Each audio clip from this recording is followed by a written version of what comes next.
जय हिंद दोस्तों। ये हमारा थर्ड लेक्चर है। पहला अध्याय का थर्ड लेक्चर है। इसमें हमने पहले अध्याय में जीडीपी के बारे में पढ़ा। जो हमारा पहला अध्याय है राष्ट्रीय आय और उत्पाद, उसमें हमने पहला टॉपिक जीडीपी पढ़ा, दूसरा टॉपिक जीएनपी पढ़ा। अब हम तीसरे टॉपिक पर बढ़ रहे हैं। इस क्लास का पहला टॉपिक है और अध्याय का तीसरा टॉपिक है, जिसका नाम है रियल, जीडीपी, जीएनपी इत्यादि। तो रियल का जो शाब्दिक अर्थ होता है उसका अर्थ होता है जी। रियल का शाब्दिक अर्थ होता है वास्तविक। तो रियल को हम क्या लिखेंगे? रियल को हम लिखेंगे वास्तविक।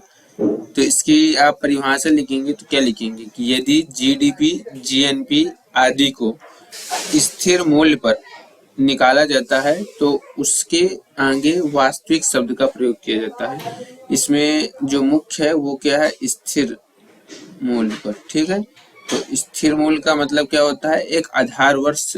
देखो, जीडीपी की गणना करने के लिए हम स्थिर मूल्य का इस्तेमाल करते हैं। स्थिर मूल्य का इस्तेमाल करने के लिए हमें एक आधार वर्ष की जरूरत होती है कि हम किसी को एक बेस ईयर मान लें कि उसकी प्राइस हम काउंट करेंगे। आधार वर्ष क्या है उसको हम आगे समझाएंगे।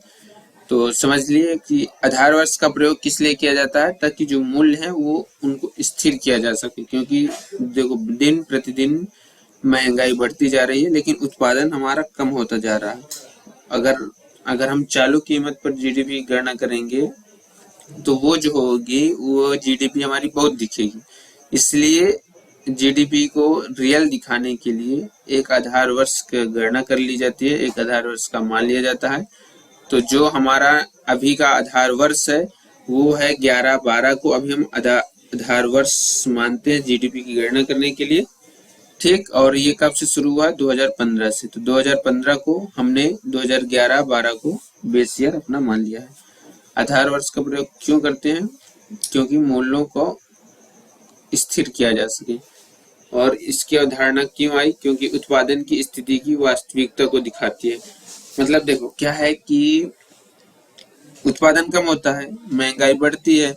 अगर ऐसे देखेंगे तो जीडीपी बहुत दिखेगी, लेकिन अगर हम कोई एक निश्चित मूल्य मान लेंगे तो उत्पादन हमको वास्तविक उत्पादन दिखेगा कि आखिर उत्पादन हो कितना रहा। इसको हम अभी समझते हैं। देखिए कैसे। जैसे कि उदाहरण के तौर पर ये हमारा 2022-23 और ये हुआ हमारा 2023-24। ठीक, तो 2022-23 में उत्पादन मान लो 10 क्वांटिटी हुआ। ठीक, और इसका जो मूल्य है वो कितना है? 10 रुपए है। ठीक, तो जीडीपी की अगर हम गणना करेंगे तो जीडीपी जो हमारी निकली वो कितनी निकली? 100 रुपए। ठीक, और उत्पादन कितना हुआ? उत्पादन हुआ 10 रुपए, लेकिन महंगाई बढ़ गई और इसका जो हुआ ये 20 रुपए हो गया। तो जीडीपी कितनी आई? 200 आई। तो अब यहाँ देखिए, जो जीडीपी है इससे की तुलना में ये जो जीडीपी है इसकी तुलना में ये जीडीपी जो है ज्यादा दिख रही है। कितनी ज्यादा दिख रही है? 100 जीडीपी ज्यादा दिख रही है। ठीक, लेकिन जो हमारा उत्पादन हुआ है तो उत्पादन यहाँ कितनी था? 10 था। यहाँ उत्पादन कितना है? 10। तो उत्पादन जब सेम है तो जीडीपी यहाँ तो 100 थी और यहाँ 200 कैसे हो गई? क्योंकि यहाँ जो हुआ मूल्य में ये जो 20 रुपए वृद्धि हो गई, इसके कारण जीडीपी में फर्क दिख रहा। ये हमारे ग्रोथ नहीं, ये हमारा नुकसान है। इसलिए इससे बचने के लिए एक आधार वर्ष मान लिया जाता है कि आधार वर्ष में यानी कि जो 2011-12 में जो मान लीजिए ये किसके प्राइस है? ये प्राइस है गेहूं का। तो मान लीजिए 2011-12 में हमने जो गेहूं 1 किलो मतलब खरीदते थे तो वो कितने का मिलता था? 10 रुपए का। लेकिन 2022-23 में कितने का मिला? 10 ही रुपए का। लेकिन 23-24 में उसकी कीमत कितनी हो गई? 20 रुपए का। तो गणना कैसे करेंगे? तो देखो, उत्पादन की निश्चित स्थिति कैसी होगी? तो इस तरह। तो उत्पादन तो यहाँ 10 हो रहा ना, गणना मूल्य कितना है? यहाँ 10 है, तो यहाँ कितना हो गया? 100 हो गया। लेकिन अगर हमको यहाँ 200 लाना है तो मूल्य तो 10 रहेगा सेम। ये जो मूल्य है ये 10 यहाँ स्थिर रहेगा क्योंकि हमने 2011-12 का बेस ईयर माना ना, तो बेस ईयर में स्थिर रहेगा। तो लेकिन अगर हमको 200 चाहिए तो उत्पादन को हमको बढ़ाना पड़ेगा। तो उत्पादन कितना हो गया, 20 हो गया, तब जाके यहाँ रियल जीडीपी आएगी। तो यानी कि यहाँ उत्पादन बढ़ा ना, यानी यहाँ 10 से 20 हुआ, उत्पादन बढ़ा ना, यानी कि 10 से यहाँ 20 हुआ। तो इसीलिए हम ये जो जीडीपी की गणना स्थिर मूल्य पर करते हैं, ताकि रियल जो है हमारा यहाँ से उत्पादन का पता लगाया जा सके। ये लिखा ना कि उत्पादन की भूमिका की स्थिति की वास्तविकता को दिखाती है कि आखिर वास्तव में उत्पादन हुआ कितना है। ये हुआ हमारा रियल जीडीपी। ठीक, अब हम नेक्स्ट कंसेप्ट की तरफ बढ़ेंगे, जिसका नाम है नॉमिनल जीडीपी। इसमें क्या है कि यदि जीडीपी और जीएनपी की अगर चालू मूल्य पर या प्रचलित मूल्य पर क्या करते हैं, गणना करते हैं, तो उस पे अंगे क्या लग जाता है, नॉमिनल शब्द लग जाता है। नॉमिनल का मतलब होता है नाम मात्र का। तो वही उदाहरण के तौर पर यही वाला समझ लीजिए कि ये जो है चालू कीमत है, ये जो है ये चालू कीमत पर। तो ये जो हमारा 100 निकला था जीडीपी, और यहाँ से जो 200 जीडीपी निकला था, ये चालू मूल्य पर निकला था। लेकिन यहाँ से ये जो 100 निकला है और यहाँ से ये जो 200 निकला है, ये जो है स्थिर मूल्य पर निकला। ठीक, तो जो हमारी गणना होती है वो चालू मूल्य पर ना होके स्थिर मूल्य पर होती है जीडीपी की गणना। और ऐसे में एक आप नेक्स्ट हेडिंग लगाएंगे।